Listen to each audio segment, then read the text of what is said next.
Halo rekan semua, selamat datang di channel Pertanian Terpadu. Channel Pertanian Terpadu ini membahas tentang pertanian terintegrasi yang di dalamnya meliputi bidang perikanan, peternakan, dan juga ada bidang pertanian.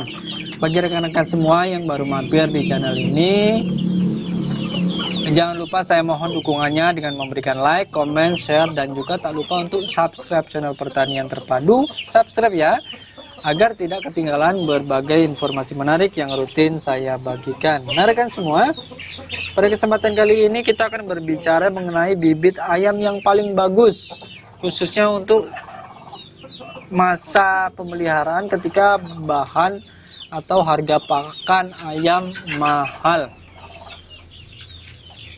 Nah rekan-rekan semua, agar bisa mendapatkan keuntungan yang maksimal dalam beternak ayam, khususnya ayam kampung, maka kita perlu tahu dan paham mengenai bibit ayam kampung yang bagus, khususnya untuk jenis yang pedaging.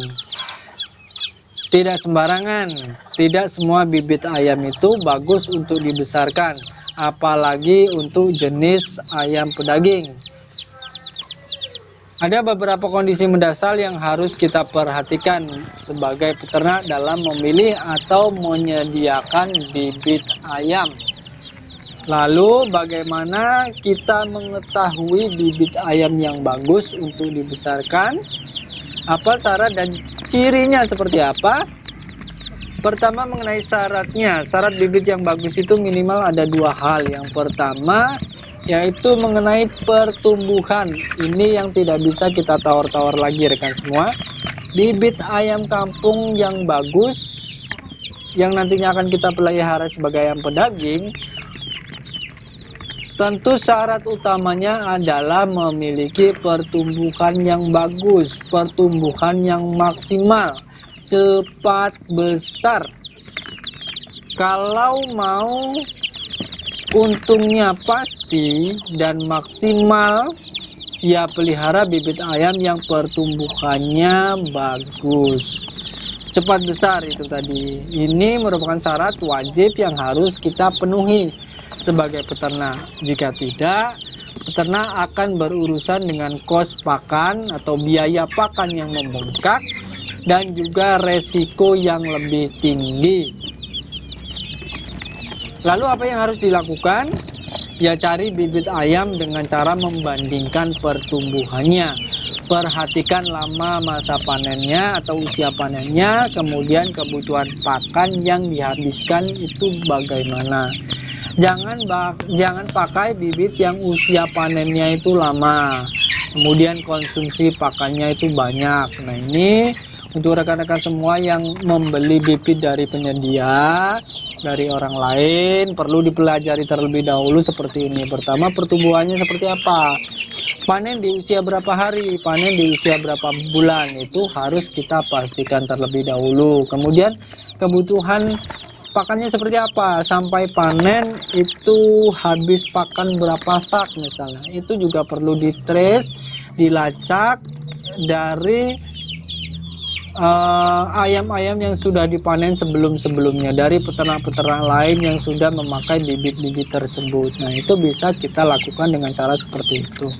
Kemudian yang syarat kedua adalah daya tahan terhadap penyakit. Nah ini saya tambahkan, selain memiliki pertumbuhan yang cepat, tentunya bibit ayam kampung yang bagus itu harus memiliki daya tahan terhadap berbagai penyakit unggas. Bibit harus kuat, kebal terhadap berbagai jenis penyakit yang mungkin bisa menyerang. Kenapa ini harus kita pertimbangkan? Ya, sebagai peternak kecil dan tradisional, tentu sumber daya kita terbatas. Maka dari itu akan lebih aman, akan lebih baik jika kita bisa mendapatkan bibit ayam yang memiliki daya tahan yang bagus. Nah, terus cara memilihnya bagaimana? Nah, memang untuk yang satu ini kita bisa melihat track recordnya. Apakah bibit yang diambil biasanya sering terjadi masalah atau tidak. Nah, ini untuk rekan-rekan semua yang mengambil bibit, pengadaan bibit dari luar ya, itu bisa kita lacak track recordnya, apakah bibit yang diberikan dari penyedia tersebut biasanya sering ada masalah atau tidak. Nah, seperti itu bisa kita lacak dan nanti bisa memberikan kesimpulan. Nah, selanjutnya kita bicara mengenai ciri.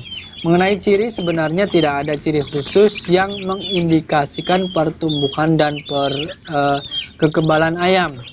Namun kalau kita lama berkecimpung di dunia perayaman, kita akan tahu begitu kita melihat bibit ayam yang akan kita besarkan. Misalnya dari posturnya, ayam yang pertumbuhannya bagus biasanya memiliki tubuh yang panjang dan tinggi misalnya. Kemudian biasanya bibit ayam yang pertumbuhannya bagus, makannya tidak terlalu rakus, tapi dia terlihat selalu makan. Temboloknya tidak pernah kosong, tapi juga tidak terlalu banyak terisi. Nah, meski bukan sebuah ciri pasti, namun mengamati ciri-ciri bibit ayam yang pertumbuhan dan daya tahannya bagus ini akan memberikan kita gambaran bagaimana memilih bibit yang bisa memberikan keuntungan yang pasti pada kita sebagai peternak. Nah, itulah tadi rekan-rekan semua.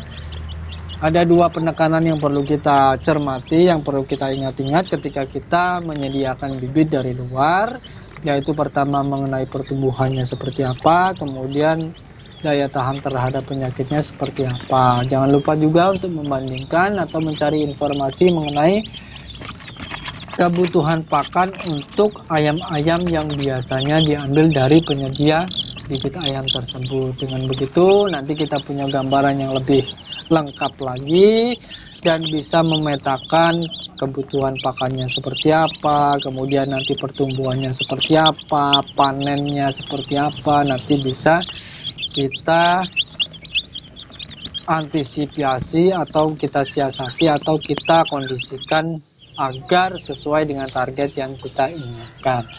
Nah, saya rasa cukup sampai di sini saja pembahasan kita mengenai bibit ayam yang bagus. Mudah-mudahan apa yang saya sampaikan ini bisa bermanfaat untuk kita semua. Kalaupun dalam penyampaiannya ada yang kurang berkenan, saya secara pribadi mohon maaf untuk rekan-rekan semua. Tak lupa saya mengucapkan terima kasih banyak kepada semuanya yang sudah mendukung channel ini, yang sudah setia mengikuti video ini sampai selesai.